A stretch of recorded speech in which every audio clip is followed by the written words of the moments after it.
सांगली नातेवाईकांनी आयोजित केलेल्या कार्यक्रमात मुलींना जेवणाकरिता का पाठवलेस या कारणावरून दोघांना मारहाण, गुन्हा दाखल.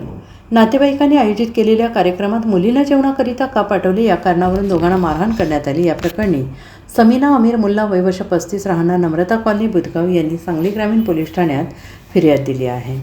ही घटना रविवारी दुपारी आणि सायंकाळच्या सुमारास बुधगाव येथे घडली. या घटनेची माहिती अशी की संशयित अमीर आदम मुल्ला वय वर्ष 35 राहणार नम्रता कॉलनी बुधगाव यांनी समीना हिला प्लास्टिकच्या पाईपने मारहाण केली. ही घटना रविवारी दुपारी 2:30 वाजण्याच्या सुमारास घडली.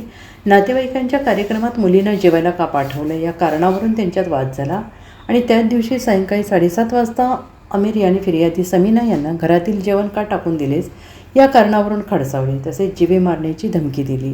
वाद सोडवण्यास फिर्यादी समीना यांचे वडील आले असता त्यांनाही मारहाण करण्यात आली. Bureau report SBN Marathi Budhgaon.